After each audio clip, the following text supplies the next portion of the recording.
Today on Producer Points, we're diving into the world of a fellow Long Islander whose warmth and kindness rival that of any Italian grandmother.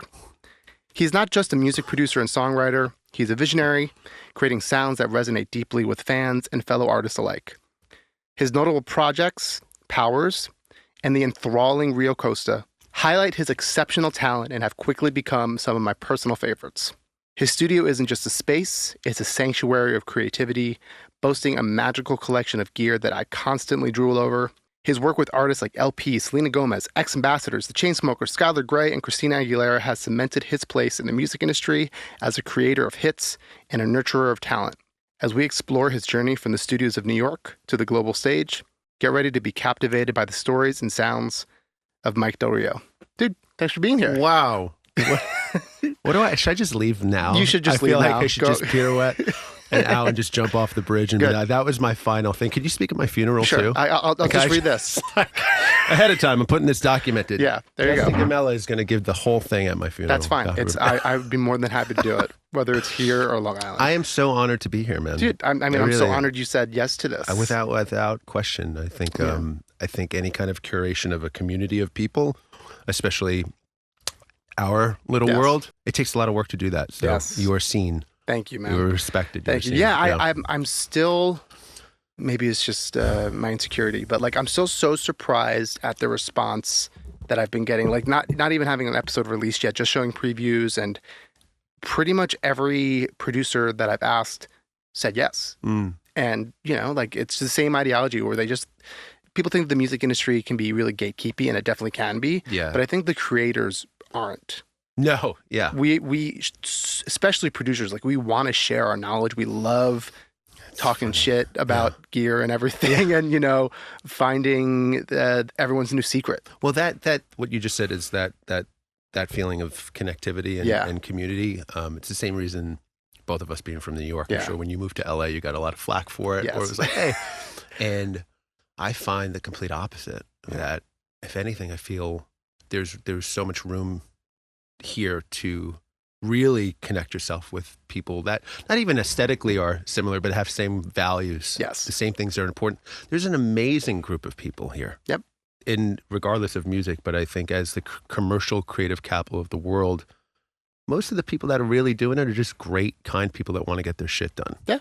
And I love that. Yep. If there's any bad eggs, they're usually not making the dope things. Right. And that's also why we're easily taken advantage of sometimes by these corporations. But that's a whole other story. Whole nother story. There we go. So we always start the podcast off with learning a little bit about how you got into music from when you were a little young lad to now. When I was a young warthog.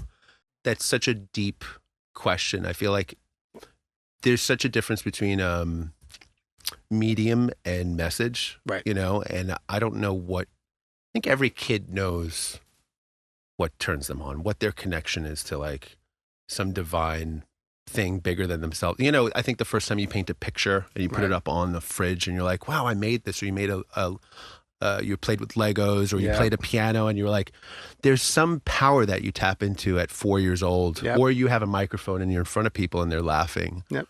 Kids know your fault. Like they know. And I think it's obviously up to the child or up to the person to be like, oh, this is what I'm going to do with my life. But I remember, if we're really going way back, but if I could really go to like that moment, I had a cousin who was a dancer. Okay. And I remember seeing his recital. I was probably 4 or 5 years old, and going to like, it's probably some auditorium in Queens or something, but that was kind of, I remember seeing that and just knowing exactly, I was like, whatever this is, I want to do this for the rest of my life. And so, whether it was like acting or music or something, but music, it really started. My dad had a guitar that had 2 strings on it. And then my parents got a piano, and I remember I was writing. It was, you know what I mean? It was, you could always, it was easy for me to learn stuff by ear, but I remember just coming up with my own ideas on these things. It's the feeling of possibilities. Yeah. And I think that's what playing is. The word play. Yep. We play music. Play is the concept. And I think, it's the same feeling that we have now than we did when we were 5 or 8 years old with it. And so playing piano, acting, what's going on when you're in high school? I was, I hit puberty early, so everybody wanted me to play sports, but I was just not having it. Yeah. Wow, that was me too, dude. I was that same guy. You had this. Did you have this? I had the armpit hair. That, it was a whole thing. Yeah, full studding. Already. That Justin Gammella, what a man. What a man. He's 12 years old. Stay away, kids. God, you see like my bar mitzvah picture, and you're like, is that a man? Oh yeah, see it. That is a man. That's Ladies, so he's here. Point is, I was a dancer until I was about 14 years old. So I did competitive dance all over New York, And, you start playing guitar and you're like, I'd rather do this. Yeah. This is way cooler. And I was very much into nu metal at the time. I had a nu metal phase, but we could talk about influences too. I keep this, there's the word gateway drug, right? It's like the Chili Peppers, Will Smith, Spice Girls. Yeah. Billy Joel, the Beatles, and also I think just being exposed to the dance school I went to is this company called Joe Stanford, and so just being exposed to those kind of old show tune, I want to say classic American songbook kind of stuff, your Gershwins, your West Side Stories, all those things, and that's what my parents listened to as well, was a mixture of that. I think somehow has influenced my taste at what we think is classic or so, or just what you like, I'm the same way. I mean, I think that's one of the benefits of growing up in New York, that I was very fortunate where my grandparents loved Broadway and I got to go to Broadway all the time. Wow. And I adore Broadway. I love it so much. And those influences. I didn't know that about you. I love it. I love, and it's definitely in my more singer-songwriter stuff. I have some of those influences in there, but it's one of those things I'm so thankful for. That I got to witness that. It's your foundation, and I have this conversation a lot with artists or us or this, where it's what was your DNA?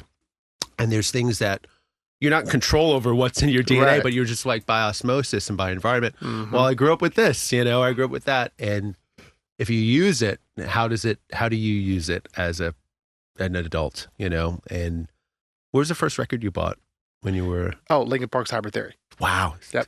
It's amazing. I love that. Your Sam Goody, where'd you go? Tower Records. God, it was someplace in Roosevelt Field Mall. The 3-letter place. Yeah, whatever blue, it was there. ICB or something. I remember it was in the mall. I know, upstairs by the food court. Yes. It's a very distinct. I heard Linkin Park and they're so one of my favorites, and I was like, I need to buy this. Wow. Went and bought it. Yeah. Wow. Huh? Amazing. Well, what was yours? I'm curious. It was Californication. Okay, the first ones that I bought was Californication and Sgt. Pepper's at the same time. And so you're talking, 12, 11 years old? I remember the first CDs that I got were Big Willie Style, Spice Girls. I fucking love that Spice Girls record. It's a great record. I really like the Beastie Boys for some reason. It's you just tapping into things. But Will Smith was, he was huge. I love the Backstreet Boys. Yeah, same. I don't know if I'm answering the story yes, high school. What was high school like? I was an angry kid, again, very into Korn and Limp Bizkit at that time. And I remember, and I still love those bands. I think you can put those records on right now and they will blow shit out of the water. I also think that nu metal is going to have a resurgence of some sort, if it hasn't already. But just the feeling, because people have a reason to be angry. Yeah. I was just frustrated like anybody else was, but they were also fun and they were pop stars and the songs were great and it was loud and it was kind of a movement and it was cool. But Korn is one of those progressive bands out there. But Korn, Chili Peppers, that whole thing. And then when the Strokes came out, that was like, okay, I'm going to completely change who I am. Because it was more so like, oh, okay, that was the shift. And of course it was Blink-182 and we grew up in the whole emo move. I don't know if emo is the right word for it, but it was. It's that's the blanket term. There were many genres within that. Yeah. But and I always felt, we grew up with it, and I had all my friends and people in that universe went to all those shows, went to all the VFW halls and all the downtown shows and Village Pub South and all that shit.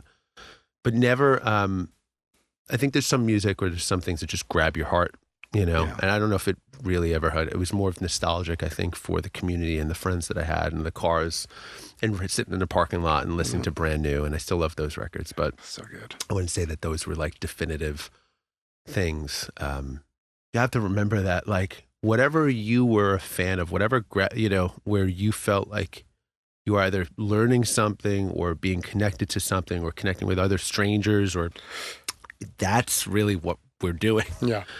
All the microphones and the gear aside, it's like, it really is about kind of touching base with that 14-year-old kid. I loved that community so much. It's like so many fond memories. But I want to skip out a little bit. Yeah. So I want to know the point where, like, okay, now you're taking music seriously. This is now your profession. Where does that come in? Yeah, I wanted to take this shit very seriously from early on.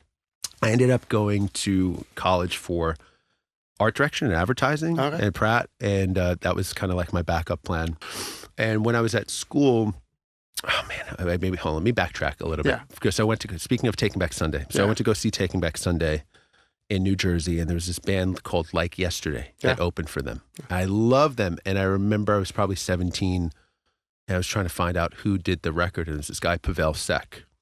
And I remember my dad drove me into Brooklyn to meet this guy, Pavel, and Pavel ended up giving me free studio time if I was his kind of guitar piano guy, because he had a jingle house and didn't really play instruments very well. But he was a great engineer and he had a jingle business. So I learned how to do jingles and that stuff while I was in high school. Later part of high school, and just, again, that was GarageBand, Logic, all that was happening at the same time. His roommate was Jeff Basker. Oh, okay, wow. So Jeff Basker, I didn't really know Jeff that well, but it was always like, hey, man, I'm this lanky, weird Long Island kid who thinks he's like, hey, how's it going? Right. I play guitar. But just being exposed to, like, oh, you can have a career in this way. People are making money and they're making music, and this is fun, and I'm getting free studio time. So I was able to document all those weird songs that I'm writing at that point. And that came into tandem with going to school for advertising. And when I was at this agency, they were outsourcing all of this work to all these jingle houses. I was like, yo, for a fraction of the cost, like, let me try doing this stuff. And it was for Draft FCB, which was a big generic brand agency back in the day. But, I had a job, and I ended up doing all the music for this thing. So I was able to hire a band, pay my band, do all the things, make a record. Right. And this is at 20, probably at 21 or something, 22, and still be in school. And at the same time, I also met Ito. Ito was a big one for me. Ito's Michelani, wherever you are. So I met my wife. Oh, wow. Yeah, I met Krista in this band. So Ito had a project. I met him on the train. Again, I knew nobody in music. And Ito was a guy that was in a band in Long Island, and they had some success or something, and he needed a guitar player for his project. I walked into audition. Krista was the bass player. Yeah. And I was like smitten immediately, but very respectful, of course. And we were friends and kind of did Weekend Warrior stuff, and I was in that project, and I felt like I learned so much of, like, I saw him hustle, and I was like, oh, wow, okay, there's some guy at Atlantic Records that likes this. Oh my God, a development deal. Oh my God, there's all those characters. But at that time, it's like, man, it's such a montage. There's so much romance with the idea of, like, a record label and people actually doing it. It felt so, the dream of it felt so potent, but the actuality felt like so untouchable. Yes. So when those moments do overlap, you're like, wow, this is crazy. Sorry to give you the whole life story about it, but these are transformative things. And then, anyway, did that, but I just want to give a shout out to Ito, because that was, we me and him have had a lot of interesting stories together. Anyway, professional music. I remember I had 6 months left. I had a semester left to go in college, and I told my parents, like, I'm not doing it. I'm not graduating. They flipped out. And because I was making a record, I was making this EP that Scott Harris, actually, also a Long Islander, Long Island guy, also transformative, shared this record with this guy, Mark Jordan, who was managing him at the time, and Ian McEvely, who are still my managers, gave them that record. And Mark was managing this guy, Alex the Kid. Yep. And Mark, I guess, gave that record to Alex, and that was kind of the big impetus. It was Alex, and then Katie Vinton also heard that record. So, and Becca Tishker. Yeah. So I'm very lucky with those incredible women. They are forever changed my life, and I think they're some of the best people I know in general. And but if you can look at your story, I was like, wow, Katie Vinton and Becca Tishker, both amazing people. You know, Katie managed me for like 2 I years. know. Yeah, that's what I'm saying. But I ended up going with Alex the Kid and moved out to LA. So that was 13 years ago. Wow. Sorry if I've wrapped it up really quick, but and I made this record in New Jersey with this guy Jason DeZuzio. I know Jason. And Jason is also a long-term brother. You know, I was really lucky and fortunate to meet all these incredible, great people that had a similar, maybe different aesthetics, but same intention, same kind of philosophy of like, you can be a good human being and do great work and make great things happen without fucking other people over. Yeah. You think the opposite for so long, and then you start seeing like people winning with kindness. And I'm also such a huge believer that being a dick in the music industry, you can be successful, but that success is very short-lived versus people who, you know, work in kindness. Like, they have very long careers. We got no time for that shit. Yeah. No, it's no time for that. No, I've been doing this same for like almost 10 years now. And that's the one constant I keep noticing. Where it's like, everyone knows who the asshole is, and will eventually just slowly back away from those people. Yes. You know, dude, I love that story. And now you're here, you got your projects, producing. But dude, I want to talk about something that is unique to you. Not many producers also have artist projects. Basically, what I want to talk about is what's your typical, you know, week like? How many sessions would you say you're doing with other artists, with other songwriters, for your own projects? What's that kind of balance? Let me get specific with that. I feel like over the last couple of years, I've been probably longer than that. Like, I made a choice because when I first came here, I was doing a lot more of the, I don't want to say the routine, but it was a different time. But doing the sessioning, baby, which is an incredible experience. Yes, and like, it's such a weird, and especially again, we're talking 10 years ago was really where songs were still being pitched on a normal level, and there's such an amazing, and I loved that the writing camps and doing all those things, and it was beautiful. But there, at some point, you know, again, I was signed to this guy Alex the Kid, and working with him, there was so much I learned of what I didn't want to do, and also what I did want to lead into. And I found that when I would be connected to an artist in these writing camps, I wanted to stay with them. Yeah, I didn't want to just be here for the hour. I wanted to go like, let's hang out for a week and do that. And that kind of, I don't want to say artist development. It wasn't like, this is what I'm going to do. It's artist development. That's what producers do nowadays. We're A&Rs. You're all the things. And it wasn't like that was the intention. Right. But that kind of naturally happened. And there was at some point kind of I'm very much a believer in you kind of work backwards from a picture sometimes. And you're like, this is what I want. I want to be involved with stuff more like this, where you're taking something from zero, or you're seeing something beautiful and putting it in a context that you think is amazing and that other people should see. It's like, God, how come nobody knows this thing? This thing is so crazy. What if we put it over here? And having those relationships and and there's been a lot of trial and errors of that, you know, but that kind of success from that place to people that you really love, and watching that happen and then react is like, I don't know what else you can get more. I don't know. I'm sure I'm a small fish in this very large pond, but like, that feeling is so deep, regardless of the professional results that come with that. But like, that shit was like, that's where I feel the most of service. You as even a mentioned very briefly there, where something that I try and tell people too, that, you know, you work with an artist and sometimes it doesn't work out. And I've had people say like, I tried to work with an artist once, it didn't work out, so I don't think it's really my thing. And I'm like, no, like, it just didn't work out with that artist. Is like, there? You need to fail. You have to fail upwards and like, to understand like why that didn't work and how you can make it better. Absolutely. It's a point of reference. Yes. I'm going to say that a million times. I'm going to make t-shirts that say point of reference, because if you don't know what how are you supposed to know without what that looks like. Yes. Now you're only on top, ahead of the situation. You're like, oh, I know what happened last time because I have a point of reference where there was, and this opens up another level. But I want to get back to your question, but of just being constructive opposed to being positive or negative. Yes. I don't like positive or negative. The world doesn't work that way. You either can choose to be destructive or constructive with your life, with problem solving, with your identity, but especially making music, which you're pulling in literally something that has no physical space in the world from a different dimension into a room with strangers. Having a healthy relationship with conceptual ideas so that you could move forward and be at peace when you go to sleep at night is so crucial to the long run. And it doesn't come easy, but I think just having the right vernacular early on and being like, what we're talking about is, like you said, to be okay with failing. Yes, all of those things, because there shouldn't be an ego attached to it. No. And that's a lifelong quest, but I do think that's a huge aspect of doing this. As I'm talking to you.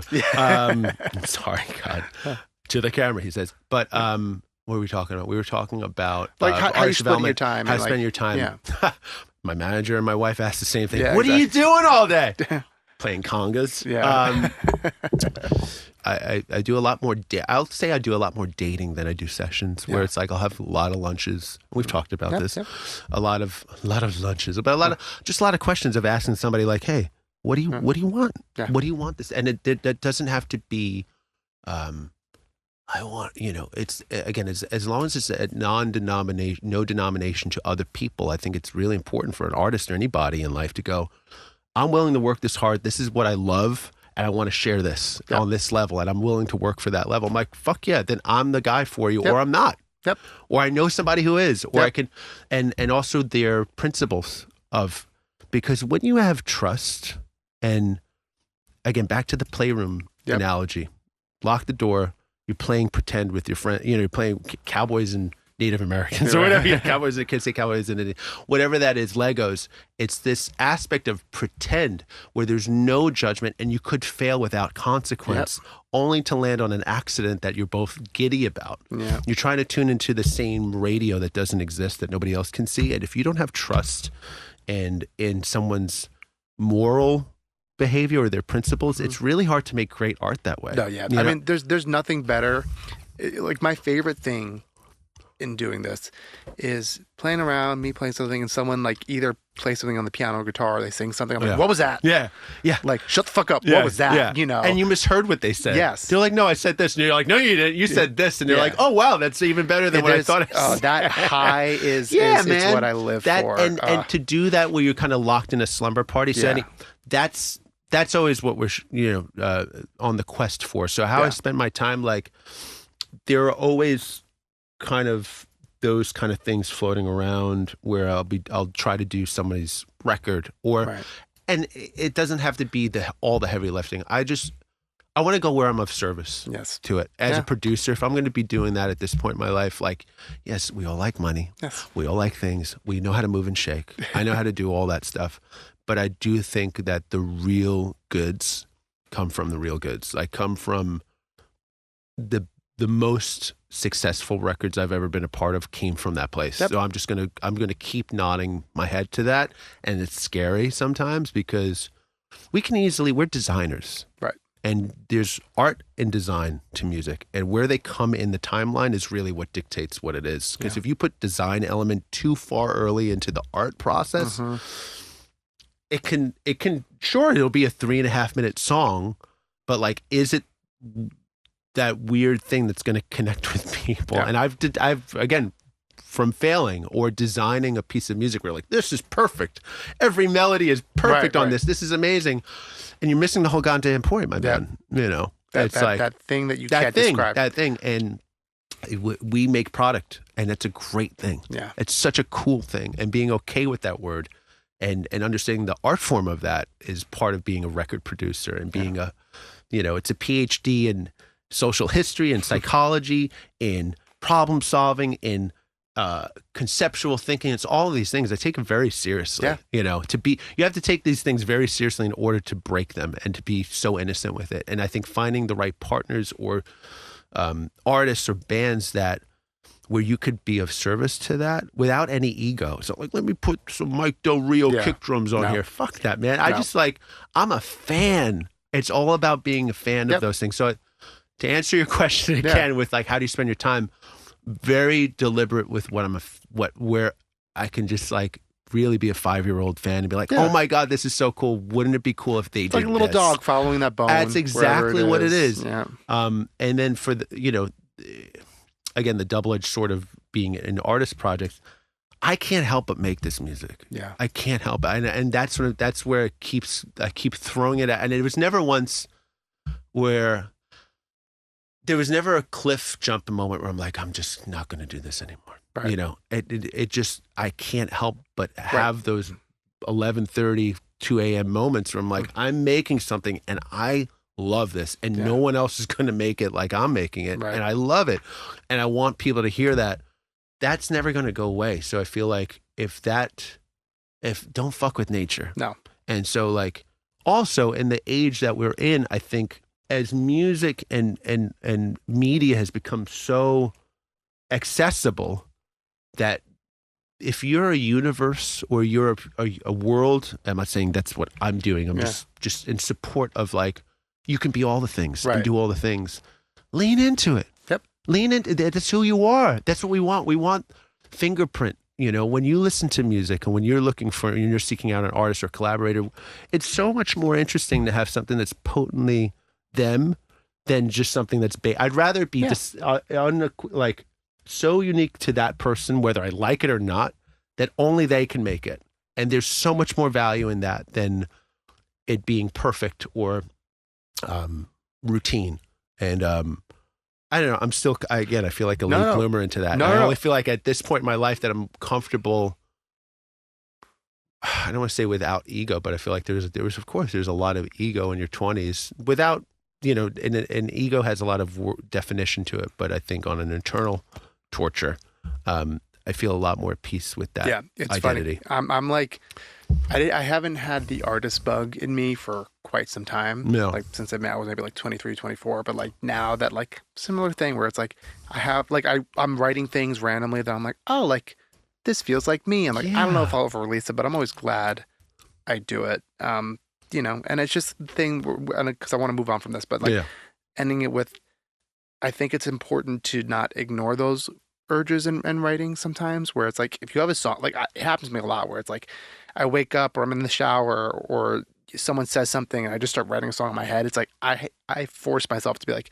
whatever I'm doing now, I'm going to fucking stop and I'm going to go at least put a voicemail on. Even if I'm watching my kid, like put a quick show on, go in the other room. Let me just like put it down and I'll deal with this later. It's so, if anything, at least for me, and I'll hold my manager and my wife really accountable for really always supporting this. They're like, every time you lean into what you want to do, like you end up attracting the community and the artists that you want to work with anyway, when you're more leaning into your truth of who you are. And I think that's, it sounds so obvious to be, as a creative person, be like, just make the stuff you like. And the people who will connect to it will follow, but it's very hard to do that in practice, with all the consequences and the time and the energy that's finite in making things. So, to your point, I've almost been reinvigorated to focus on making my own things based around that merit, where I feel like the people who are supposed to be in my life,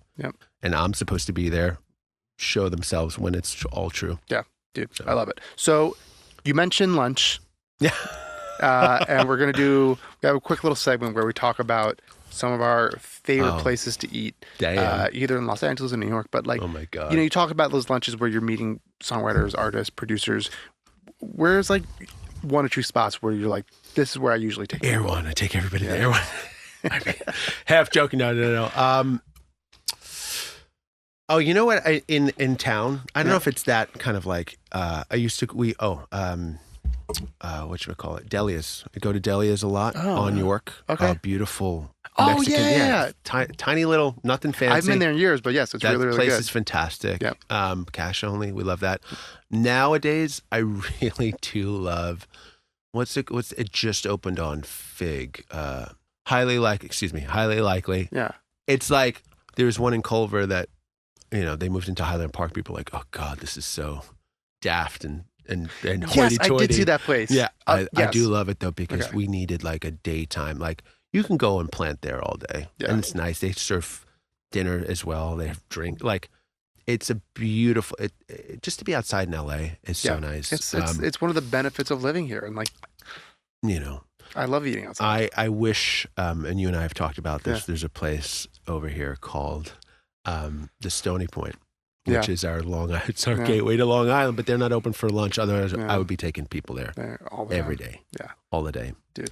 Okay, I want to move on to our song deep dive portion of the pod here, and the first one we're going to talk about. Funny enough, this is the first song that we're going to speak about twice on the podcast, because I spoke about Lost on You by LP with Scott a little bit. Oh my God. Just more his take on it, because he just did some like additional vocal production on there. And we went vocal production heavy with Scott, because as we both know, he's fantastic at that. Yes. But I wanted to, the song is huge. Such a big song. Like, so what's the story behind that song? How'd that write come about? And then I'm going to ask you a couple more specific, fun production nerdy questions. Yeah. My relationship with LP is such a familial place right now, and I feel like we're both like, I don't want to say we're mirrors of the same person, because that's very arrogant to say, but like we're both Pisces. Like there's just a lot of hilarity.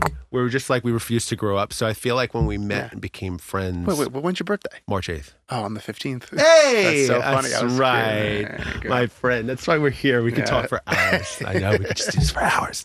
The first time I worked with LP, we didn't work on anything. We just hung. We're just like hanging out in the room for 9 hours and just like, what's up with you? And they are, they're really an iconic person. So anyway, at that time, Rob Cavallo just did this huge record on Warner Brothers. She's had like 6 record deals. Yeah.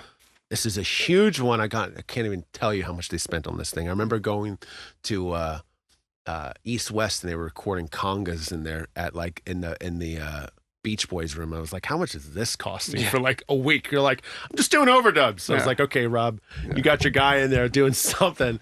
But the point is that she was on that record, didn't do anything. There was a new chairman at Warner Brothers, and we were just like, let's just make stuff, and at the time I'm 26 years old. I'm a fucking child. Really. Like, you think I'm an adult. I felt like a complete, and when I look back, I was like, wow, what a kid. And I'm working with Nate, also, who changed my life as a big brother. Nate Campany. Nate Campany and LP. And I didn't realize how influential Nate and LP were, because they're a little bit older than me. But I didn't feel it at 26, but in my late 30s, in my mid 30s, where they have kids and like there's other things where you're like, wow, you guys took me in as a child, so and showed me so much without, I don't know if they would, but I could look at Nate Campany and LP and just be like, wow, you really trusted me with all of this. What the hell was it? Like, what a blessing. Yeah, really. And there was just electricity between the three of us. And again, this is another one of those things where I just felt so blessed, because LP is such a pure energy. It's like she's like a weird deity, mythological creature. So it's all about context. And I was like, man, as a fan of yours, I just never felt like you're in the right and that's not being arrogant about it, but it's like, oh man, why couldn't you play in this set of clothes or in this environment instead? So for that song specifically, and at least that era, because we wrote a lot of songs in like 2 weeks, and there was a song called Sugar Me by Lindsay DePaul, and I love the groove of this song. And it was kind of, it was a little shuffly, swingy thing, kind of a groove. And I was like, man, it'd be so cool to see you do, because I was very much into Serge and Lee Hazelwood and Nancy Sinatra, that kind of whole thing at that time. And, just you're studying, you're always picking up things. I was like, man, it would be so sick for you to do something in this context. So I remember making that. The track honestly came together very quickly. Like I was programming, I was collecting samples, but all those things are programmed in, and I'm always sampling either myself or LP or just even talking in the room, woo, whistle, and just while you're catching a vibe catching a vibe. You're building, you're starting out, I think it's at 87 BPM, so you're like, you kind of get the groove, and she's whistling. I got the microphone on. I'm like, cool. We reverb that out. All of a sudden, it starts to feel smoky and cool. Yeah. But every instrument on that track, and I say this without arrogance about it, was like a one take, just to get, because you're moving quick. You're just doing, You're like, okay, ding, ding, a ding, a ding, a ding, ding, a ding, a ding. All right, there's a guitar. Boom, the bass, that whole thing, which now I've, after the song's been almost out for a little, almost 10 years, like. Yeah. It's a huge part of the song is this thing, ding, ding, ding, ding, ding. And I'm like, that was literally like you're operating on instincts in that 20 minutes. And then she had this title, Lost on You, just in the book. But how we were working in her notebook, which is now an iPad, but I remember how we would work is like, that's kind of how it was. We would get a vibe. And the second it was like starting to feel like, you kind of, it's like boiling water. So the second it gets to a boil, it's like, all right, put a mic on. Yeah, but and she just kind of, a lot of the song came out that day, man. Right. And I think we spent another week or two, maybe another, I feel like I think it's a rule of threes. It might have been a little bit longer than 3 days, but I think when you birth something, you kind of have 3 days to put a face to it. Yeah. Otherwise it starts to feel like work. Yeah. And the fact that we had a title, which is a face, and then the lyrics, which is such part of her art form, is how she weaves sentiment. It's like, again, and how she uses like the small words blows my mind. Like the I's, the as, the ends, the ifs, the these, the thus. Those little words will change the emotion of a song so subtly that you're like, whoa. Switching it to me versus I, and watching her kind of weave that lyric in there. And then Nate and I, were really the arranging aspects of that. And then a lot of the production was there, and I just wanted to do some kind of like cosmic spaghetti Western song with it. And then I ended up doing all the background vocals to it. And I don't know if I'm synopsizing too quick. Giving a synopsis too much of it. But point is that most of the vibe was there within the first 35 minutes of the song. Yeah. And then there was like details for the rest of the thing. And also a very conscious decision not to use doubles. Yeah. That was a big one, because I was super into like doubles on her vocal, and then she was like, let's not, it just sounded way more classic without it. I feel like her vocal too, especially like, it's so strong, and you start putting doubles on it, it actually makes it sometimes less strong. Yes, less emotive. Yeah. And that was the other thing too, we can talk about microphones and whatnot. And even in that was my first piece of gear, which I still use today. Yeah. That I bought it wasn't actually my first piece of gear, but the gear that was like the one was my little TG2, TG2 Chandler. That's and the TG2. You'll see why it's funny later. Because that was, somebody told me, they're like, you want to be a record producer? Yeah. Get your vocals sounding like $1 million, and you'll the secret. And you'll be a record producer. Yep. And I was like, okay, 24, and so I bought a Corby system, which I still love. That's a pain in the ass. It's interesting buying from boutique companies, because on one hand, at the time, I remember going to Dr. Luke's spot and working with a bunch of those cats, and they had a Corby. I knew somebody was in Mark Ronson's camp, and they had a Corby microphone. I worked with this guy, Robert Marvin, in Nashville. Amazing. I love you, Robert. Also Corby. And then the company just kind of folded because Tracy, for whatever reason, but he's a genius. These guys who make these machines are like rocket science. They're like wizards. There's only like 4 of them in the world. You got to find them. They're under rocks and in weird places. But Tracy stopped making it. But the C12 on her vocal through that, and just, I don't know, I spent a lot of time. That was the thing that was like, because that was, I remember if I was getting any kind of prep work for like, before she gets here, like make sure the vocals are great. Yeah. Like that was the thing I got from the guys, the suits. Were like, we don't really, I don't know if Rob got it well or this person, but like, I was like, okay, I'm just going to go with what sounds good. And maybe the ignorance of not knowing, but I was like, oh, this sounds cool. This is pleasant. And that was a huge thing, I think, for her, because I don't think anybody got her vocal where it wasn't like, it's like getting the keys to a Ferrari. And I feel like other producers, again, without being arrogant about it, and maybe I'm using her words to say it, but like, it's like, oh my God, just sing whatever you want over a track without curating it. Right. And I feel like whatever trust and taste that was established there was like, we had a good curation of at least her thing. No, and I think, the takes that you get out of her, obviously, she's an incredible singer. Yeah, she's ridiculous. But I'm the same way. I'm big into vocal production, but I think what you did, because I did a deeper dive into her stuff, and it's like, I think this is more on the engineering side, is that she can have a very piercing voice. Oh, yeah. And I think the fact that whether it was the mic, whether it was the TG2, whatever you did in the box, you curved it in a way where it's like, now it fits. Yeah. Now she can belt, and I'm not like, oh boy, yeah. What is that? And kudos to you. Like the engineering of that vocal it sounds great. So like going in, it's just that C12, TG2. Do you have a compressor at the time, or that was excuse me, to a brute.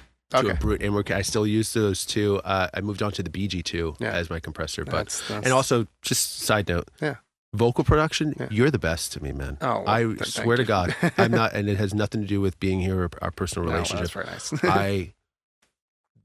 The art form of what you do, and the fact that I can't hear it, but when I put my lens to it, I'm like, this guy is for real. You're one of the best that I know. So really, that means a lot. I'm serious. It's because I'm not a good singer, and I used to sing in my band.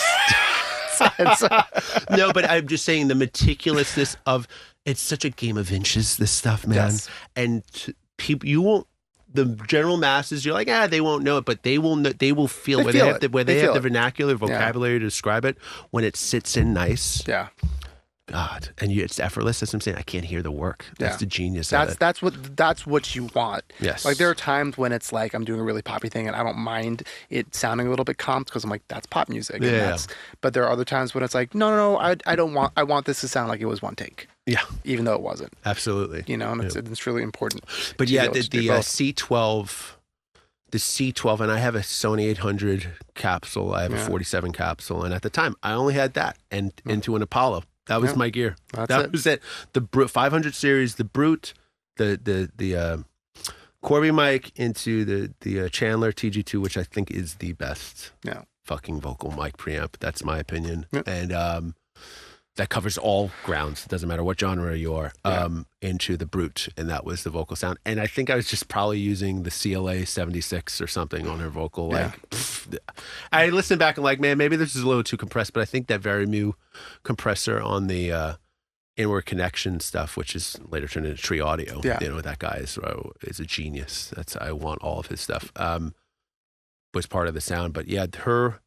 It's funny, like I've gotten stems over the years. I've done 3 albums with her, so I've gotten stems from other songs that she started with people, and it's like there's something about that C12. Krista also sounds amazing on that mic. Obviously, I was just like all about C12. For our listeners, Krista's his wife. Krista's my wife, also singer Powers. She's I know who's that woman. Who is that? It's my my other personality. Krista uses it. Sorry. There was something about LP's frequency where it's like, if you use anything like any other microphone would get all this information. I'm trying to on the low mid spectrum, which is not what you want. Right. Not what you want, because her delivery is kind of in this frequency that you normally on other vocalists you would EQ out. Right. But that's where she lives. And that's the beauty of her voice. So it's like getting something that had enough identity and sand on the top that wasn't glossy. So I don't really like some of the Neve stuff. No. Comes into it's all taste. It's all taste. But every microphone, I just really liked her on the C12. Yeah. Really quick question, and then we'll move on to the next song here is, how I feel like I've never recorded her vocal. Yeah. I feel like she's a pretty loud singer. Enormously loud. How close is she getting to the mic? Or are you really having her back off on it usually?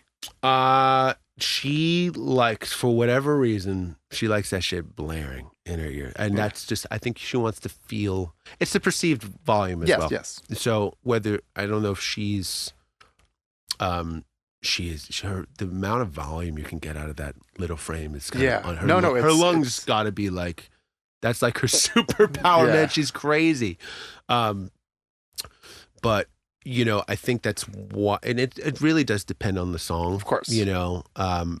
Over the years we've gotten better, and I think Justin, to be truthful, I don't know what the fuck I'm doing. No, but you just trust your ears and your taste. I have no idea what I'm doing. I don't know what I'm doing either, but I'm just really don't. I hear if they're too cles, and I'm like, oh, can you back up a little bit? It's like, okay, that sounds better. I think for the sound, at least, like, I wanted something that was a little bit more open sounding. So it was like, and I was, every documentary you watch, it was like they talk about the genius of Michael Jackson or these guys. It was like, you know, and also just so we could talk about condenser microphones in general too. Like you watch any old video of Bob Marley or Marvin Gaye or any of these guys using condenser microphones, they're not up on it like this in the pop way.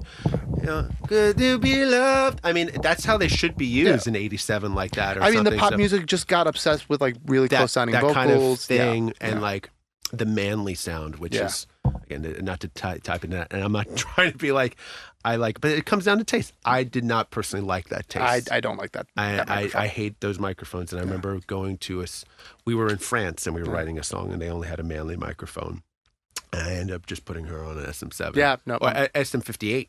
Yeah, that was better. Yeah, and we were cutting like a verse or punching in some stuff, and I was like, fuck that shit, man. It sounded like we were in like an airlock chamber. Yeah, like this is completely. It immediately brought it into some synthetic detachment from the vocal emotionally to the song. So I was like, forget this. No, I'm the same way. I don't like that microphone. Okay, I want to go on to one of my favorite records of the last couple of years. I'm a big fan of your other project, Rio Kosta, and thanks, Ancients specifically. It's only one of 2 songs that have been released so far.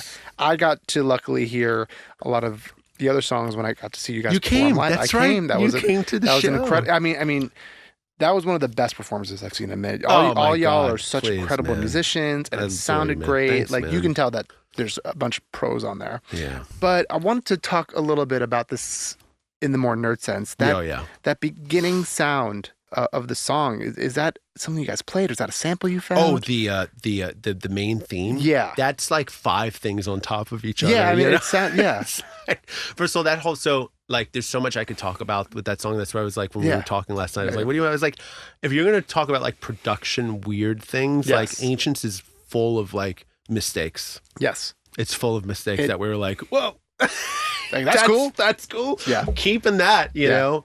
There's also a different arrangement, I think, for the album version. There is. There's like a pluck sound. Yes. That sounds like, people are like, what is it? It's a bouzouki. Oh, so it's a Greek bouzouki. Yeah. So the song started, and again, this is part of my personal workflow, which I've always worked this way, which I don't really get to talk about a lot. Yeah. It's samples. Yeah. I work with samples all the time. Not in the way of like, I'm going to sample this record and it's going to be and we're going to remove it by the end, but it's something to react to. I love the idea of reacting to something because we're so capable on our own. It's like having if you're by yourself, which I wasn't in this case, but Kosta's father, Kosta and I met in 2019 at a festival up in the Redwoods, and it was right before the pandemic. It was Powers was playing, and he was playing with another band. We hit it off. The pandemic happened, and we just started getting stoned and sending music to each other, and there was no bets, and it was a pandemic sandbox project, but it was like, oh my God, this is so fun and special. But his father was a musician back in the 60s and 70s from Greece. Oh, wow. And had all these crazy recordings of him and his Greek band. No, and he had to digitize. Cool. So I was like, bro, you send me all that shit. So I'm going through it, and there was this bring, bring, bring. I was like, okay, that's starting the song. Yeah. So we're also baked this whole time. This is all happening at probably 1 to 4 in the morning on a Tuesday. Yeah. Again, pandemic. All bets are off. And there's this theme kind of kept coming around, that the main theme of what it is. And it just started to feel, we were just jamming on it. Again, and this is also, I'm sorry if my brain is moving faster than my mouth is, but all this was happening. Everything was new. So even me getting into this level of gear and this level of studio, of this way of working, was new. Right. It was always a goal, but I was like, man, I got my drum set up. I have this. I'm buying all these microphones based around tastes, based around the taste of where I'm at now. Yes. And a board, a console, like all this stuff is kind of happening in real time. And this project, so without it being forced, it was just naturally happening that way. Yeah. So the accidents were just all over the place. Right. So all the microphones are really on that whole time. There's no click to that song, which I'll explain in 5 minutes how difficult it was to finish that song. Right. The only click was the sample. Bring, bring, bring, bring. Right. I'm playing drums on that song. Okay. I am not a drummer. He's playing bass on that song. And it's it was just, again, we're baked and just laughing and smiling, and it's kind of a joke, but it's being documented, and you're like, this is hot, man. And we have these two themes, but there's all these room mics that are picking up the thing, and we tried re-recording the song to have more control over it, and it was like, bro, there's just no way. No, it's not on a click. Pocket's there. The pocket's there in some stupid way. Again, but it worked for that. And we were just having a lot of fun. But finishing that record was so insane because the second you couldn't move the bass outside of the drums. That was the whole sound. And we recorded bass. The bass is, I hope I'm pouring it out. These are, you're answering a lot of the questions that I have in here. Okay. So this is great. Again, that was the main thing, was like the rhythm section. This is always the rhythm section. And, again, we used that sample as the click, and then later on I went into Logic and was like, what tempo is this? You know, trying to arrange it was a nightmare. But that bass is a $50 Hofner bass. Wow. That it's a Hofner ripoff. That this is probably almost 15 years ago. I used to play bass for Alexa Ray Joel, Billy Joel's daughter. It was my money gig in New York. Wow. And we played Good Morning America, and this is 16 years ago, probably 15 years ago. And I wanted a cool bass for TV, and I found this $50 bass on Craigslist. And this bass is the best bass of all time. It's on every record. It sounds so fucking crazy. It feels so good. So Kosta played. I was going to ask, like, what bass did you use? Because it sounds great. I bought it for $50. Have never changed the strings. It's not a turbo. What's it called? It starts with a T.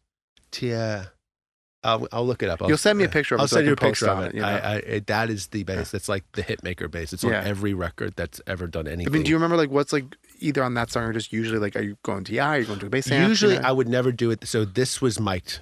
Okay. So this is mic'd through my Fender amp, through my Fender Reverb guitar amp. Yeah. Which is also what I use as a bass a lot. Recorded with a Funk Berator microphone. Funk Berator, I don't know if you guys know.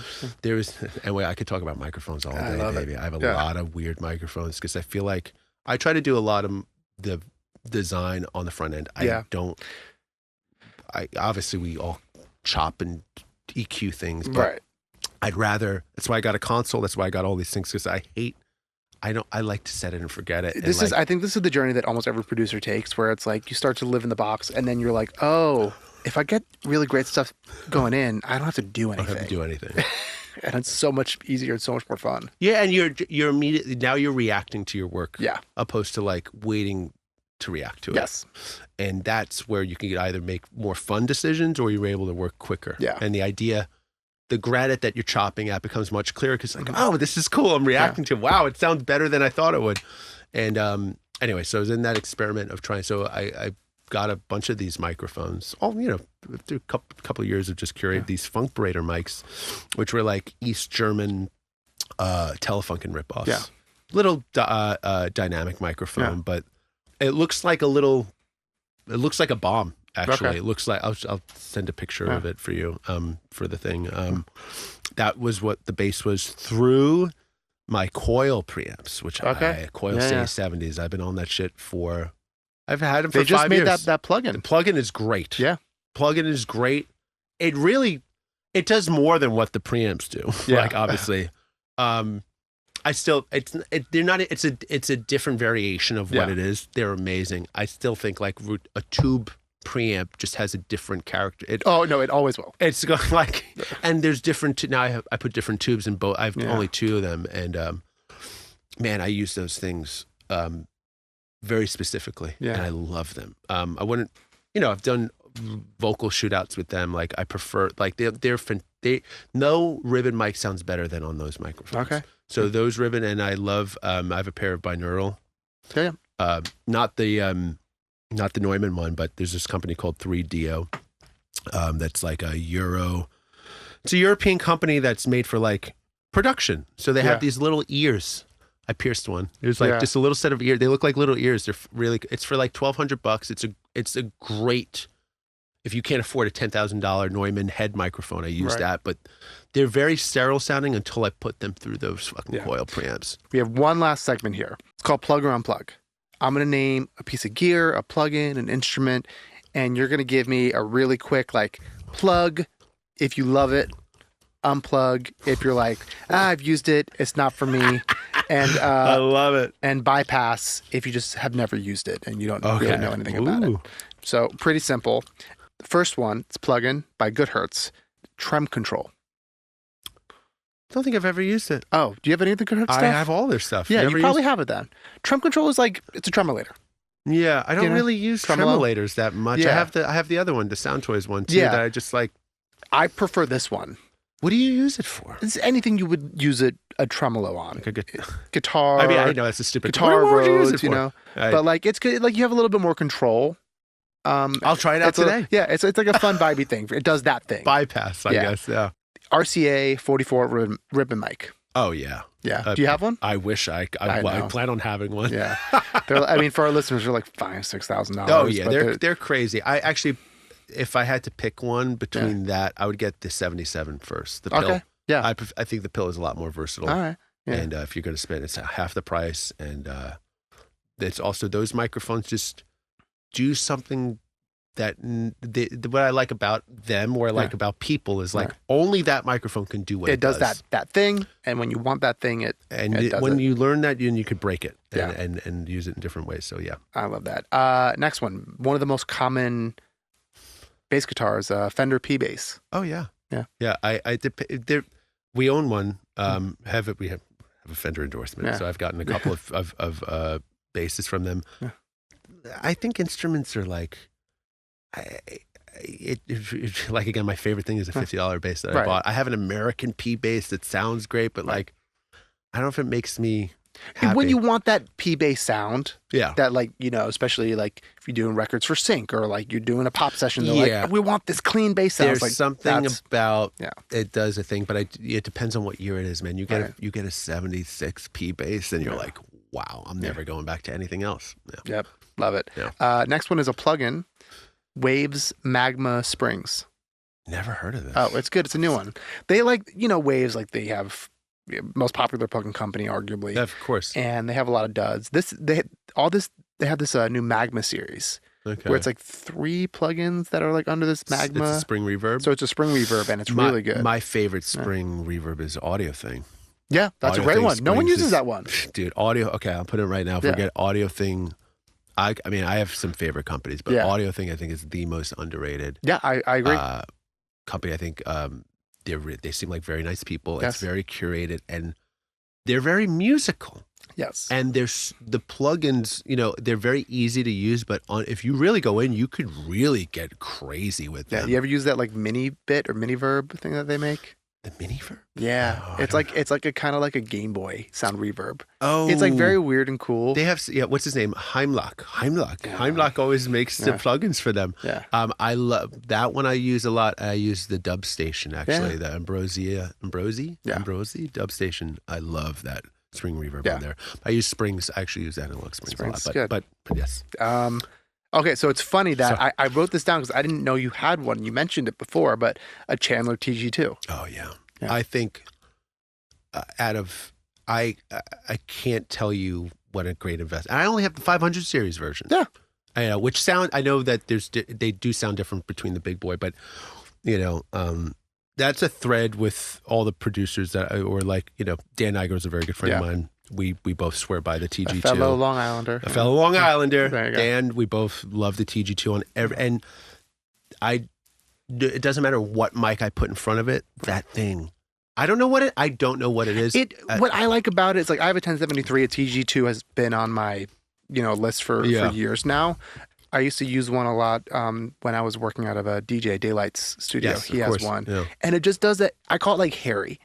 It makes things like a little hairy, which I think it like brings it out in the mix. It makes it a really nice way. That's what I like about it. It works. It also, lets compressors do what they're supposed to do. That's what I mean. It's like, because my problem with, the taste. Yeah. The Neve stuff is too glassy for me sometimes. I don't like glass. I want a little sand on the top end of information, because that's their perceived line. That's how human beings are receiving this stuff. There's a little texture on it. The TG2 does something that's, it can make it sound classic and make it sound like anything. I agree. So, I'm getting that kind of like hairiness now from my Audioscape, shout out to them. They make incredible stuff. Yeah. My Audioscape 76 that Wow. I'm obsessed with. I think that thing is Interesting. fucking incredible. Let's talk about that. Yeah. Next plugin, I ask every producer because we get very funny responses and it's very polarizing. CLA vocals. Oh, yeah. You're into it. Major. Come on, man. Absolutely. I mean, there is, okay, because, you know, if you're just getting into music, you don't know what to do. You slap it on. You're like, this sounds like a vocal. 2, you're in a rush. Not in a rush. There's a moment happening and somebody needs X, Y, and Z very quickly. And you're in a different country and you're somewhere and you're in a hotel room and you're like, boom, put it on there. Others, it also just sounds really good. Yeah. You know, and whether you use all of the parameters on it or maybe just the compression. I like the widener on it. I wish they just made a plugin with just that. I use that. I use the bass thing all the time. The CLA bass is fantastic. I love. Or the top end EQ thing. Yeah. Whatever the roof. It's like an SSL style thing. That's what they're kind of going after. It's like I'll say it again. I don't know what I'm doing. Yeah. No, you're just using your ears. We use, and I wouldn't say like, oh, you know, like this is my secret thing, but I think any kind of arrogance to be like, oh, that's for the normies to be using a CLA. Like, get the fuck out of your way, man. Like, if an artist is feeling it, to be honest with you, here's something about LP too. Like, I have all the UAD shit. I have all the expensive. I have all these things. There's something about the CLA 76, right? That's different than the UAD 76 compressor. Yep. That works really well on her fucking voice. Yeah. So go fuck yourself. No, it's CLA all the way. I don't care. He's a funny guy though. He's a funny guy. Dude, I don't know about, but the plugins are good. He's something. He's your next guest. I'll watch him talk. He's like Al Pacino. Started. We're gonna mix. It's like great. Al Pacino started mixing records. Yeah. Okay, last one. Yeah. Is it's always a plugin that almost everyone should have or should have used. Waves Reverb, Renaissance Verb. Never used it. Really? Wow, that's the first time. I've never used it. I love it. I mean, Reverb. It's like they're like. Maybe I feel like I got. I feel like I must have. It's gray. It's gray and blue. Is it blue? It's blue. It's blue. Yeah. It's like. Yeah, probably. It was like when I first, this was years ago, when I first had all the wave stuff, and I'll leave it at that. Reverb was like, I used Reverb and Pro Tools Deverb. Those were like the only reverbs I had. And Reverb is like, it's also, I think, what the CLA verb is, and CLA vocals is using. Gotcha. I think it's using that algorithm as well. It's a fine reverb. But I like, I'm telling you, man, late bloomer. Like, I didn't really start paying attention to any of this shit until like probably later than I thought that I should have. Was like Reverb. Like, I remember Valhalla was like this revelation. Yeah, it still is though. It still is amazing. I was using the Logic stuff. It's like when I first got into this stuff. That's the benefit of Logic. I can talk about it because I have a love-hate relationship with this thing, and ultimately it comes down to what's going to document you. What's going to make you give you a safe space to work. Yes. When it comes to functionality or how it sounds, now you're opening up a thing, but they all do sound fucking different. I don't care what anybody says. Oh, they absolutely do. Yeah, absolutely do. And to me, it's why I love Logic is the colors. Yeah. Very color coordinated. Very pretty. I'm serious. Like that has a lot to do with it. And some of the native stuff is like, it's fantastic, but it's buggy as hell. But yes, some of the reverb, what was it? The Logic verb, or was it the God damn it, I can't remember. It doesn't matter. If they have Logic, they know what you're talking about. You know what I'm talking about. Yeah. I do love their modulation plugins too, like the Logic chorus, the doubler and stuff. All that shit is dope, man. It's great. You can make a great sounding record just using Logic stuff. Right. That's what I'm saying. It's like that's what. And like, listen, I'm on Pro Tools and Ableton. Yeah. I keep saying I'm going to start beginning to use. Oh my God, what's it called? Cubase. Cubase. Yeah, I had Cubase but for a minute. What I tell people, especially like more songwriters and artists, when I'm like starting up, like get Logic. It's got everything. It's all you need. You can make great sounding like demos, bring it to a producer after to like do the thing. Anyway. All encompassing. Yes. Well, unfortunately, I could talk to you all day, bro. I know. But I've taken up too much of your time. No, never. And no, please. This has been such a pleasure. You shared so many great insights and knowledge and all the other bullshit. But dude, so great having you on here. Thank you so much for being here. And we can cut this out. Is there anything that you want to plug that you have coming out, or if not, that's fine too. No, I mean, I feel like I plug people being very disciplined with what they love out of doing creative work. Like, I know it sounds really obvious, but like, this shit is not easy. No, it's not easy. I think to do anything great or interesting in your life, or to just be a good person who's interesting, is not easy. So be very disciplined to what your values are, what you think is beautiful, and as long as it's on no denomination to others, devote your life to it, and things will happen. I love that. That's my plug. I'm gonna plug for you. I'm gonna plug your fucking band, Rio Kosta. I'm serious. I'm a big fan. I think you guys are gonna do great things. So check out the band. And thank you to Mike, and thank you to our listeners for listening today. Thank you, Justin. Take care.